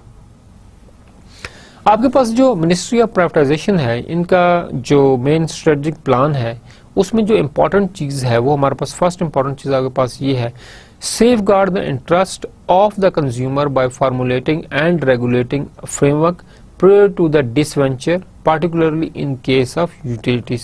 डिसवेंचर्स हमारे पास क्या होते हैं कि आप क्या करते हैं कि वो इदारे जो आपके पास काम नहीं कर रहे या ऑर्गेनाइजेशन के अंदर वो एक सेक्टर या वो एक डिवीजन जो प्रॉपर काम नहीं कर रहा, आप उसको आप अपने पास से जो हटाते हैं, उसको आप प्राइवेटाइज कर देते हैं, क्योंकि वो इदारा एक ओवरऑल प्रॉफिट के अंदर कंट्रीब्यूट नहीं कर रहा, बल्कि ओवरऑल प्रॉफिट के अंदर से जो है वो एक जो है वो मार्जिन अपना निकाल रहा है, प्रॉफिट में कंट्रीब्यूट नहीं कर रहा, बट लॉस के अंदर जो है वो ज्यादा कंट्रीब्यूट कर, तो इस तरह के इदारे को जो है वो डिसवेंचर कर दिया जाता है, ठीक है। तो आपके पास फर्स्ट ऑफ ऑल तो ये है कि कंज्यूमर इंटरेस्ट को आपके पास सेफ गार्ड करने के लिए इस तरह का फ्रेमवर्क बनाया जाता है, ठीक है, ताकि आपके पास क्या हो कि आप इस तरह के इदारे जो नुकसान दे रहे हैं उनको जो है प्राइवेटाइज कर दिया जाए। Avoid concentration of economic power in a few hands and to secure wide spread ownership of the asset being divested. आपने जो एसेट्स आपने डाइवेस्ट किए, जो आपने प्राइवेटाइज किए हैं, उसको इस तरह से आपने डाइवेस्ट करना है आपके पास कि आपके पास जो ओनरशिप है वो जो है वो एक रिच हैंड्स बना रहे, बल्कि ऑलरेडी आपके पास क्या होगा वो इस तरह का मैकेनिज्म आपके पास हो कि ओनरशिप जो है वो डिस्ट्रीब्यूटेड हो और आपके पास वाइड स्प्रेड ओनरशिप जो है वो आपके पास होना जरूरी है। Provide reasonable compensation to the employees rendered surplus as a result of privatization and help in retaining for employment elsewhere, ठीक है। अगर आप प्राइवेटाइजेशन करते भी हैं तो यू हैव टू अनाउंस, आपने इस तरह के बेनिफिट्स अनाउंस करने हैं कि जो बंदे जा रहे हैं डाउन साइजिंग वजह से, ले ऑफ की वजह से आपके पास, वो जो है वो सेटिस्फाइड आपके पास रहे। अगर वो सेटिस्फेक्शन होगा, एक पॉजिटिव वर्ड ऑफ माउथ आपके पास होगा, तो आपके पास जो पीछे आने वाले एम्प्लॉयज हैं वो भी आपके पास क्या करेंगे, वो भी आपके पास पॉजिटिवली कंट्रीब्यूट करेंगे and they are motivated people. आपके पास सेटिस्फेक्शन लेवल उनका पास क्या होगा वो हाई होगा। This is one of the strategic plan हमारे पास जो है, जो कंपनीज जो है वो आपके पास फॉलो करती हैं और आपके पास प्राइवेटाइजेशन मिनिस्ट्री भी यही जो है वो फॉलो करती है। यहाँ पर हम कुछ एग्जांपल्स आपके पास ले लेते हैं कि ऑलरेडी जो हमारे पास बैंकिंग एंड फाइनेंस एक सेक्टर है, ठीक है, बैंकिंग एंड फाइनेंस सेक्टर के पास मोस्टली बैंक्स आपके पास हैं कि जो इनको मतलब प्राइवेटाइज आपके पास किया गया। For example national investment trust limited, small and medium enterprises आपके पास बैंक, इसको जो है आपके पास जो है वो प्राइवेटाइज किया गया। Then important thing is the allied bank, आपके पास अलाइड बैंक लिमिटेड है। फर्स्ट वुमेन बैंक को प्राइवेटाइज आपके पास किया गया, यूनाइटेड बैंक लिमिटेड को प्राइवेटाइज किया गया, Habib bank limited, national bank of Pakistan आपके पास है, नेशनल इंश्योरेंस कॉर्पोरेशन आपके पास है। ये तमाम वो इदारे हैं जो जिनका रिलेटेड आपके पास ताल्लुक जो है वो फाइनेंस के साथ आपके पास ज़्यादा इनके पास ताल्लुक है। नेशनल री इंश्योरेंस आपके पास जो है वो कंपनी है, स्टेट लाइफ आपके पास कॉर्पोरेशन, इसको जो है प्राइवेटाइज किया गया। House building finance corporation, again हमारे पास डिफरेंट ऐसे फाइनेंसिंग इंस्टीट्यूशंस हैं जिनको गवर्नमेंट ने जो है प्राइवेटाइज किया and now they are working and they are functioning in a very profitable way, और आपके पास एक प्रॉफिटेबल ऑर्गेनाइजेशंस हैं अभी वो आपके पास जो भी हैं। इस तरह आप अगर थोड़ा सा इंजीनियरिंग की एग्जांपल लेते हैं हमारे पास, ठीक है, कि इंजीनियरिंग के अंदर हमारे पास कौन कौन सी ऐसी कंपनीज हैं जिनको आपके पास प्राइवेटाइज किया गया, तो उसमें हमारे फर्स्ट ऑफ ऑल है state engineering corporation and units and सब सिटीज हमारे पास जो है। पाकिस्तान इंजीनियरिंग कंपनी आपके पास है, पाकिस्तान मशीन टूल फैक्ट्री आपके पास है, सिंध इंजीनियरिंग लिमिटेड आपके पास है, हैवी इलेक्ट्रिकल कम्प्लेक्स आपके पास प्राइवेटाइज है, नेशनल कंस्ट्रक्शन लिमिटेड आपके पास, ये आपके पास प्राइवेटाइज है। हमारे Pakistan steel mill corporation and it's units वो हमारे पास हैं, Pakistan steel fabricating companies limited हमारे पास ये हैं। And in the last I pasted a link, मैंने एक लिंक पेस्ट किया है जहाँ से आप जाके तमाम डिफरेंट प्राइवेटाइज्ड कंपनीज जो हमारे पास हैं डिफरेंट सेक्टर्स के अंदर, ऑयल एंड गैस के अंदर आपके पास हैं, इंजीनियरिंग के अंदर आपके मैंने जैसा बताया आपके पास इलेक्ट्रिकल के अंदर है, पावर के अंदर आपके पास, तो जो डिफरेंट कंपनीज जो हैं जिनको प्राइवेटाइज किया गया उनकी तमाम डिटेल्स आपके पास उस वेबसाइट पे जो है वो गिवन है। आप देखेंगे हमारे पास ये तमाम इदारे जिनकी हमने बात की, ये तमाम इदारे जब इनिशियली आप इनकी हिस्ट्री देखेंगे तो आपको पता चलेगा कि ये हमारे पास जब इनको प्राइवेटाइज किया गया तो उस वक्त ये लोग प्रॉफिट नहीं दे रहे थे, ठीक है, बल्कि इससे हमें लॉस आ रहा था। जबकि प्राइवेटाइजेशन के बाद आपके पास क्या हुआ कि आपके पास जो है वो ये चीज़ें जो है वो होना शुरू हो गया आपके पास। आप थोड़ा ये देखेंगे आपके पास जो है फिंका बैंक, आजकल आप नाम सुनते होंगे, ये कशफ बैंक था, कशफ बैंक को जो है वो फिंका बैंक में कन्वर्ट किया गया, ठीक है। फिंका हमारे पास एक फॉरेन ओन कंपनी है जिसने इसको जो है वो लिया है और हमारे पास इसे चला रहा है। तो दैट इज द थिंग कि आपके पास जब फॉरेन इन्वेस्टर इंटरेस्टेड हो आपकी कंट्री में इन्वेस्टमेंट के लिए, तो वहाँ पर आपके पास चीज़ें जो है वो बहुत ज़्यादा और डिफरेंट होती हैं और आपके पास मार्जिन जो है आपके पास जो है वो बढ़ जाता है। हमारे पास कुछ कंस्ट्रेंट्स हैं जिनको हमने देखना है कि हमारे पास क्या कंस्ट्रेंट है कि हमने प्राइवेटाइजेशन तो करनी है ही है, लेकिन हमारे पास इस प्राइवेटाइजेशन के कंस्ट्रेंट क्या हैं हमारे पास। First of all, in the beginning there was a lot of mistrust about the government policies and prospective investors had little confidence in Pakistan economy and continuity of the policies. Important चीज हमारे पास ये है कि constraint हमारे पास कि आपके पास आप privatise करना चाहते हैं और प्राइवेटाइजेशन आपके मुल्क के लिए भी अच्छा है और ओवरऑल उस कंपनी के लिए भी अच्छा है। जो इदारा था वो नहीं चल रहा, वो आपके पास बिल्कुल डंप हुआ पड़ा है, आपके पास इन्वेस्टमेंट भी आपके पूरी बाउंड हुई पड़ी है। आप चाहते हैं कि वो इदारा आपके पास चले। ऑफ कोर्स इतनी हैवी आपने इन्वेस्टमेंट की, इदारा चल रहा था, बट एकदम रैंडमली उसके प्रॉफिट मार्जिन में आपके पास कमी होती नजर आई। तो यहाँ पर आपके पास चीज़ नजर आ रही है कि लॉस तो हो रहा है कंपनी को, बट द मेन कंसर्न हमारे पास ये है कि अब इस तरह के इदारे को ड्रॉप आउट करना तो एक और बड़ा नुकसान आपके पास। इतना आपने इन्वेस्टमेंट करके उसको बनाया, बेस बनाई, और अब एंड ऑफ द डे आप एकदम ड्रॉप कर रहे हैं। ड्रॉप ना करें, उसे प्राइवेटाइज करें। अब यहाँ पर मसला आपके पास ये है कि जो भी फॉरेन इन्वेस्टर आएगा या जो भी आपके पास, चलो हम कहते हैं लोकल इन्वेस्टर हमारे पास उस कंपनी को लेता है, आपके यहाँ कंट्री की जो गवर्नमेंट की पॉलिसी है वो तो डिपेंडेंट है उस करंट गवर्नमेंट की पॉलिसीज के ऊपर। जो आपके पास नेक्स्ट गवर्नमेंट आएगी मे बी उसकी पॉलिसीज डिफरेंट हो। आपने एक इदारा ले लिया, प्राइवेटाइजेशन हुई, आपने एक कंपनी ले ली, उस वक्त की गवर्नमेंट में जब आपने लिया तो प्राइवेटाइजेशन के रूल आपके सपोर्ट में थे। बट जो ही आपके पास नेक्स्ट कंट्री आपके पास आई तो वहां पर आपके पास नेक्स्ट जब गवर्नमेंट आई उसने अपने रूल्स चेंज कर दिए। अब मे बी वो रूल्स आपके सपोर्ट में ना हो। अगेन मतलब हमारे पास यहाँ पे एक कॉन्ट्रास्ट प्रॉब्लमेटिक है। दूसरी आपके पास बात ये मैंने अभी आप थोड़े पहले शेयर किया कि हमारे पास गवर्नमेंट जो है वो स्टेबल नहीं है। हमारे पास जो गवर्नमेंट है वो लॉन्ग टर्म नहीं चलती, ठीक है। कोई भी गवर्नमेंट आपके बहुत कम ऐसे आपके पास टेन्योर्स हैं कि गवर्नमेंट ने अपने 5 ईयर्स जो है वो पूरे किए हैं, ठीक है। अदरवाइज आपके पास क्या होता है कि गवर्नमेंट आपके पास जो 5 ईयर्स हैं वो आपके पास कंप्लीट नहीं करती, उससे पहले आपके पास चेंज हो जाती है। जब नई गवर्नमेंट आती है वो अपनी पॉलिसियां लगाती है, अपना सेटअप लगाती है और तमाम चीज़ें पिछले के पास जो है उसको एबॉलिश कर देती है। तो ये एक बहुत बड़ा रिस्क है, कॉन्स्ट्रेंट है कि फॉरेन इन्वेस्टर तो आए लेकिन पॉलिटिकल इनस्टेबिलिटी की वजह से आपके पास शायद जो है वो इन्वेस्टमेंट जो है वो उससे वो बंदा हेजिटेट करे, ठीक है। आप फॉरेन कंट्रीज में देखिए फुल फ्लैज आपके पास टेन्योर्स पूरे होते हैं, पॉलिसीज ईच एंड एवरीथिंग, तो वहाँ पर आपके पास फॉरेन इन्वेस्टर जो है वो ज़्यादा आता है because they know that the political environment is very much stable. हमारे यहाँ पोलिटिकल एनवायरनमेंट स्टेबल नहीं है, शायद दैट इज द रीजन कि हम फॉरेन इन्वेस्टर को उस तरह से जो है वो ट्रैक नहीं कर पा रहे।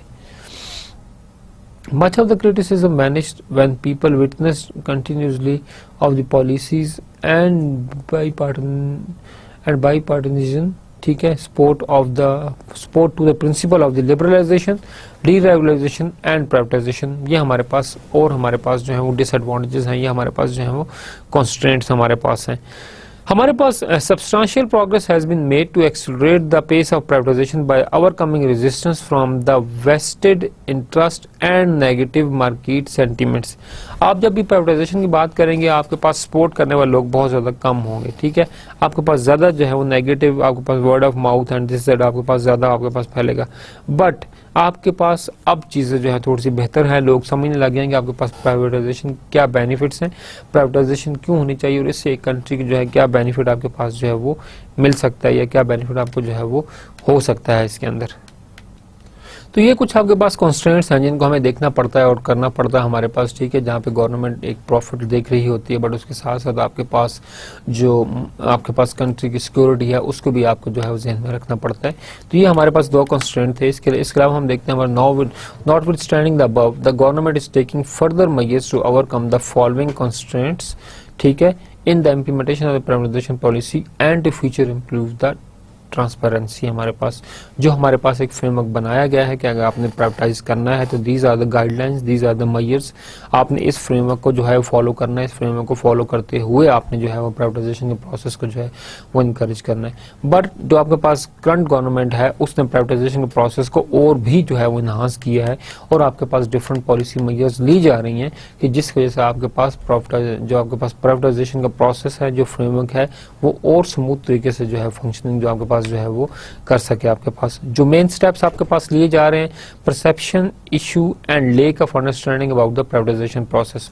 आपके पास फर्स्ट ऑफ ऑल ये कि प्राइवेटाइजेशन प्रोसेस थोड़ा सा कॉम्प्लिकेटेड है, उसको थोड़ा स्मूथ किया जा रहा है, उसको थोड़ा सा जो है इजी आपके पास किया जा रहा है। और दूसरी बात आपके पास ये है कि जो कॉम्प्लिकेशन है इसके प्रोसेस के साथ साथ जो मिसअंडरस्टैंडिंग है, जो लोगों की परसेप्शन है एक इसके बारे में कि आपके पास जो है जब भी आपके पास लाइक जिस हमारे पास एक प्राइवेटाइजेशन होगी तो आपके पास डाउन साइजिंग भी होगी, ठीक है। तो डाउन साइजिंग से आपके पास जॉब्स जाएंगी, लोगों के अंदर जो है वो एक मिसट्रस्ट किस्म बिल्ड होगा, डिससेटिस्फेक्शन, कमिटमेंट लेवल का लो होना, ये चीज़ें आपके पास जो है शायद थोड़ी सी चीज़ें जो एनवायरनमेंट को थोड़ा स्पॉइल करें, ठीक है। तो इस तरह की चीज़ें आपके पास क्या करती हैं कि आपके पास चीज़ों को स्टेबल करने के बजाय उनको डिस्टेबल आपके पास कर देते, ठीक है। तो इस तरह से चीज़ें आपके पास बैलेंस्ड नहीं रहती। तो परसेप्शन को जो है वो क्लियर करना और रेगुलेटरी फ्रेमवर्क्स जो हैं और जो आपके पास डिफरेंट पैरामीटर्स हैं उनको इस तरह से एडजस्ट करना कि आपके पास प्राइवेटाइजेशन का प्रोसेस जो है वो आपके पास जो है वो प्रॉफिटेबल नजर आए आपको। रेगुलेटरी अनसर्टेनिटी आपके पास particularly in the utilities and infrastructure आपके पास जो है वो सेक्टर आपके पास यहाँ पर एक चीज़ की जो कमी है और प्राइवेटाइजेशन का जो प्रोसेस है वो इस चीज़ को नहीं आपके पास इंटरेक्ट कर रहा, that is the regulatory uncertainties particularly in the utilities and infrastructure sector. आपके पास जो खासकर जो सोशल डेवलपमेंट सेक्टर है, आपके पास जो इंफ्रास्ट्रक्चर डेवलपमेंट सेक्टर है, यहाँ पर आपके पास काफ़ी सारी एम्बिग्यूटीज हैं, काफ़ी सारे आपके पास इरेगुलरिटीज हैं, आपके पास जो रेगुलेशंस हैं वो आपके पास अनसर्टन है, वो क्लियर नहीं है। तो देयर इज अगेन नीड कि आपके पास जो अनसर्टेनिटीज हैं, regulatory uncertainties in the utility and infrastructure sector, उसको जो है प्रॉपरली जो है वो ओवरकम आपके पास किया जाए। Legislation from losing parties and occasionally from the public, ठीक है। litigation from the losing parties and occasionally from the public, आपके पास दोनों एंड से जो है उन चीज़ों को बैलेंस किया जाए। जिसने वो बिड विन की प्राइवेटाइजेशन की, जो उसने बिड विन की, बट जो लूजिंग पार्टीज थी उनको भी जो है वो लिजिटेट करना चाहिए आपके पास, एंड उसके साथ साथ आपको पब्लिक है उसको भी जो है वो आपके पास लिटिगेशन जो है वो करनी चाहिए। Continued opposition both overt and covert from the vested interest. हमारे पास जो है आमतौर पर ये देखा गया आपके पास कि जब भी आपके पास प्राइवेटाइजेशन आप कोई चीज़ करने लगते हैं तो आपके पास कहीं किसी एंड से तो आपको बड़ा पॉजिटिव ओपिनियन आपके पास मिलता है, लेकिन किसी एंड से आपके पास जो है वो अपोजिशन भी जो है वो मिलती है, ठीक है। तो दोनों एंड आपके पास जो चीज़ें हैं वो शायद इस तरह से बेहतर तरीके से नहीं हो पाती और चीज़ें आपके पास जो है वो स्ट्रीमलाइन नहीं हो सकती आपके पास। तो ये कुछ हमारे पास रेगुलेटरी फ्रेमवर्क के हवाले से चीज़ें हैं कि गवर्नमेंट जो भी पॉलिसीज़ बनाए, जो भी कॉन्स्टिट्यूशन बनाए, तो these are the few important things कि उन्हें जो है वो देखे और करे और आपके पास जो है इन्हांस करे आपके पास कॉन्स्टिट्यूशंस को, आपके पास प्राइवेटाइजेशन फ्रेमवर्क को। जो हमारे पास डिफरेंट रेमेडीज हैं, ऑफ कोर्स हमारे पास डिफरेंट कॉन्स्टेंट्स हैं, हमने उन कॉन्स्टेंट की कोई रेमेडी जो उसको भी हमने जो है वो लेकर चलना है। हम 2-3 आपको रेमेडीज देंगे कि आपके पास प्राइवेटाइजेशन के प्रोसेस को किस तरह से बेहतर बनाया जा सकता है। Many people ignore the hidden cost of the services provided by the public sector due to their inefficiencies. Of course आपके पास आपको एक आम बंदे को अगर आप बताएं भाई हमारे पास सेल्स टैक्स है, ये फलाना टैक्स है, ये फलाना टैक्स है, वो बेचारा कहेगा ये फाइनल कॉस्ट कितनी है, छोड़े मुझे इन टैक्सों के अंदर आप न डालें। तो there are so many hidden cost जो आपके पास आम लोगों को जो है वो नहीं पता होता। तो क्योंकि मोस्ट ऑफ द पीपल जो है वो हिडन कॉस्ट को क्या करते हैं आपके पास, वो एक पास इग्नोर करते हैं। सर्विसेज तो प्रोवाइड की जा रही हैं लेकिन हिडन कॉस्ट जो आपके पास है वो आपके पास है, उसको इग्नोर रखा जाता है आपके पास। Many people ignore the hidden cost of the services provided by the public sector due to their inefficiencies because they are not capable of understand they are not capable to understand कि इस मतलब क्या है इस चीज का, ठीक है। तो वो जो एक अंडरस्टैंडिंग लेवल उनका जो ऑलरेडी वो आपके पास करता है वो लो हो जाता है। There is very limited awareness of the cost incurred to the government and direct and indirectly to the people in the shape of subsidies. अच्छा, यहाँ पर एक थोड़ा सा ये आपके पास ये है कि जब आप सब्सिडी आपके पास देंगे तो आपके पास गवर्नमेंट सब्सिडी देती है। फॉर एग्जांपल फर्टिलाइजर्स के ऊपर जो है सब्सिडी दी जाती है कि इतने % जो है गवर्नमेंट ने उसके अंदर जो है वो उसके अंदर ऑफ कर दिया, ठीक है। अब जब सब्सिडीज आप देंगे तो आपके पास इसमें है क्या, उसमें लोगों को तो प्रॉफिट नजर आ रहा है, लेकिन मे बी गवर्नमेंट के अंदर गवर्नमेंट को उससे जो है आपके पास प्रॉफिट जो है वो ना मिले, ठीक है। तो दोनों एंड पे बैलेंस होना चाहिए कि गवर्नमेंट अपना प्रॉफिट भी देखे और उसके साथ साथ जो बाहर लोग हैं उनका प्रॉफिट भी देखिए, क्योंकि एक एंड पर तो प्रॉफिट हो रहा है लेकिन दूसरे एंड पर आपको जो है वो लॉस हो रहा है, ठीक है। तो इस तरह की सब्सिडी भी आपके पास जो है वो काबिल कबूल आपके पास जो है वो नहीं है। Therefore there is need to rationalize the tariff structure to reflect cost of the services. इसलिए टैरिफ स्ट्रक्चर को जो है वो थोड़ा रिवीजन की जो आपके पास जो है वो जरूरत है।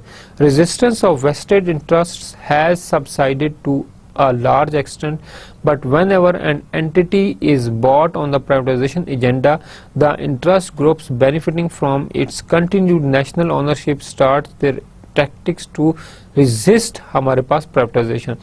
कंट्री जब प्राइवेटाइजेशन करती है तो वो इस चीज को देख रही होती है आपके पास कि कंट्री के इस पे बेनिफिट आपके पास जो है वो क्या होगा, ठीक है। और of course country benefits first of all हमारे पास पहले है, लेकिन जो ही जो है गवर्नमेंट एक प्राइवेटाइजेशन का वो चीज अनाउंस करती है आपके पास, तो डिफरेंट जो आपके पास ग्रुप्स है, जो प्रेशर ग्रुप्स आपके पास होते हैं, for example they are mostly the rich people, आपके पास इन्फ्लुएंशियल लोग जो होते हैं वो जो है अपनी टैक्टिक्स जो है वो यूज करना शुरू कर देते हैं और इस प्राइवेटाइजेशन के प्रोसेस को आपके पास क्या करते हैं, उसको जो है वो ब्लॉक करने की कोशिश करते हैं। The PC remains vigilant for the resistance and आपके पास क्या है, uses various method to overcome the resistance। जो आपके पास एक कमिश्नर है या वट एवर, एक आपके पास प्राइवेटाइजेशन कमीशन आपके पास जो है वो उन रेजिस्टेंस को ओवरकम कर देता है और वो उन रेजिस्टेंस को अपने ऊपर नहीं लेता, वो अपनी पॉलिसीज को जो है वो करता रहता है। फॉर एग्जांपल एक डिवीजन जब बनाया गया तो उस डिवीजन का मकसद ही यही है कि you have to regulate the privatization policy in the country. जब प्राइवेटाइजेशन कमीशन के ऊपर ही प्रेशर होगा तो ऑफ कोर्स आपके पास डिसीजंस उस तरह से नहीं होंगे जिस तरह से आप चाह रहे हो, ठीक है। तो इसलिए उस रेजिस्टेंस को मिनिमाइज करता है आपके पास प्राइवेटाइजेशन कमीशन, ठीक है। और privatisation commission through negotiation, through आपके पास रेगुलेशन एंड प्रोग्रामिंग चीजों को एडजस्ट करके आपके पास प्राइवेटाइजेशन के सिस्टम को जो क्या करता है आपके पास वो कंट्री में उसको प्रमोट करता है। Being realistic is in the moment of proceeds that can be obtained from the transactions. In some instances, those opposed to the privatization inflate expectations of likely proceeds with the intention of raising controversy and undermining the privatization process। हमारे पास जो है this is another important factor, ensuring that the federal investigation team carry out their work with an open mind and in a professional manner so as not to demoralize investors and other involved in the privatization process, so that the decisions are taken at the different from the based on a sound business practices।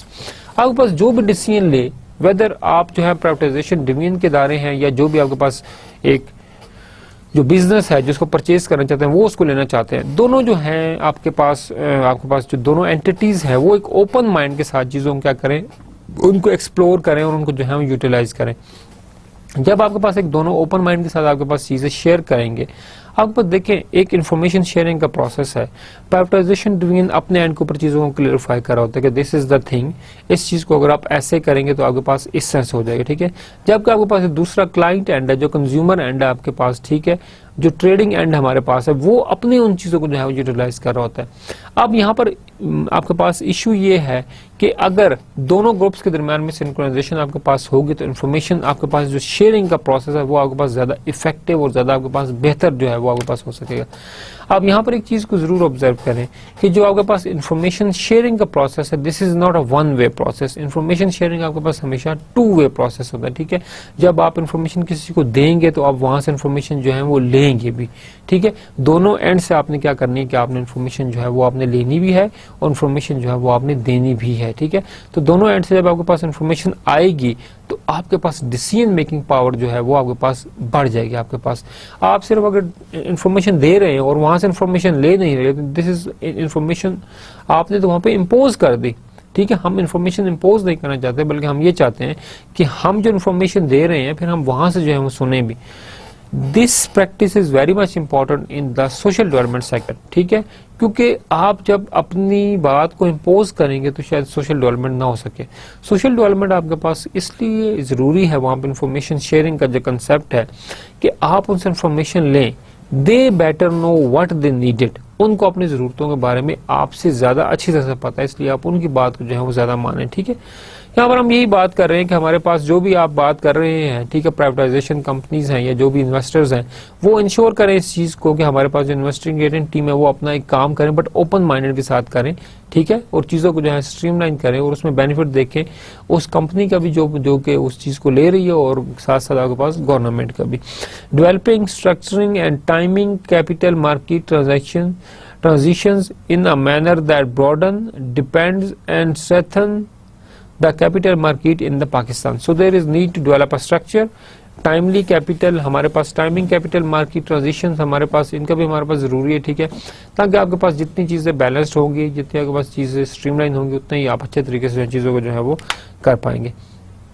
Summary में हम बात करेंगे कि हमने आज के lecture में हमने क्या पढ़ा। हमने आज के लेक्चर के अंदर डिफरेंट डिसएडवांटेजेस पढ़े, ठीक है। आई होप कि आप लोगों को डिसएडवांटेजेस अब पता होंगे। अगर अभी आपका क्विज ले रहे तो आपको कैसा लगेगा डिसएडवांटेजेस ऑफ द क्विज? अभी आप लोगों को क्विज ले लें, ठीक है, ट्विटर से रिक्वेस्ट करेंगे आपका अभी क्विज ले लें।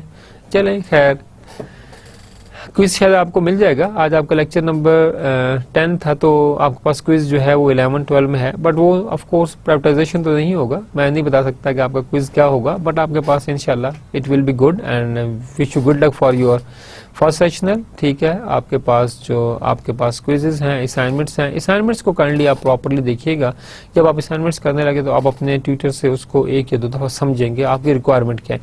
हम क्या करते हैं, हम इसे एक दफ़ा उसको पढ़ते हैं, बस ज़हन बनाया बस स्टार्ट कर दिया, नहीं, आप अपनी असाइनमेंट के जो भी क्वेश्चन आपको दिया गया आप उस असाइनमेंट के डिफरेंट कंपोनेंट्स बना लें और उन कंपोनेंट्स को 1 बाय 1 देखें। ओके जी, this section has been answered, और कितनी रिक्वायरमेंट थी वो आंसर हो गया। अगला सेक्शन उसका आंसर मैंने कर दिया, अगला सेक्शन उसका मैंने आंसर कर दिया। आप उनको पैराग्राफ बना के अगर आप हेडिंग्स दे दें उन चीज़ों के अंदर, तो that will be more beneficial कि ऑलरेडी आपके पास ट्विटर की अंडरस्टैंडेबिलिटी जो है वो आपके पास इंप्रूव हो गया आपके पास। ठीक है, ये जस्ट एक सजेशन आपके पास है। तो हमने जो आज बात की, हमने बात की जो आपके पास जो है डिसएडवांटेजेस ऑफ प्राइवेटाइजेशन, कि आपके पास फॉर एग्जांपल एक जो मेन मैं इसके अंदर आपके पास ऐड करना चाहूँगा कि अगर आप फॉरेन कंट्रीज को जो है वो अपने पास एविएशन आपके पास है, सिविल एविएशन, रेलवे, एयरपोर्ट्स, अगर आप इन चीज़ों को प्राइवेटाइज करेंगे और फॉरेन एजेंसीज को करेंगे तो ऑफ कोर्स जो आपकी सिक्योरिटी है वो आपके पास ऑन स्टेक होगी, इट विल बी इंडेंजर्ड, तो आपके पास वहाँ पे प्रॉब्लम जो है आपके पास आ सकती है। ठीक है, तो इन चीज़ों को मैं थोड़ा सा जो है वो फोकस करें। फिर हमने बात की थी मिनिस्ट्री ऑफ प्राइवेटाइजेशन की। मिनिस्ट्री ऑफ प्राइवेटाइजेशन की जो मेन पर्पज़ है, जो फंक्शन है, वो फैसिलिटेट करना आपके पास प्राइवेटाइजेशन के प्रोसेस को, और जो है आपके पास जो है वो प्राइवेटाइजेशन को कंट्री के अंदर। इंशाल्लाह जो हमारे पास नेक्स्ट लेक्चर होगा, नेक्स्ट लेक्चर में इंशाल्लाह हम बात करेंगे मिनिस्ट्री ऑफ कम्युनिकेशन के बारे में। ठीक है, अगेन हम जो रेगुलेटरी बॉडीज के बारे में बात कर रहे हैं, ministry of communication is one of the regulatory body जिसका मेन फंक्शन आपके पास क्या है कि central policy making and administrative authority on the communities and transport sector in the country. Ministry of Communication consists of one division and that division is called Communication Division. इंशाल्लाह हम next lecture के अंदर हम ministry of commerce के बारे में, ministry of communication के बारे में इन डिटेल इंशाल्लाह हम डिस्कशन करेंगे। Thank you very much for today lecture. इंशाल्लाह सी यू इन नेक्स्ट लेक्चर। अस्सलामु अलैकुम व रहमतुल्लाहि व बरकातुहू।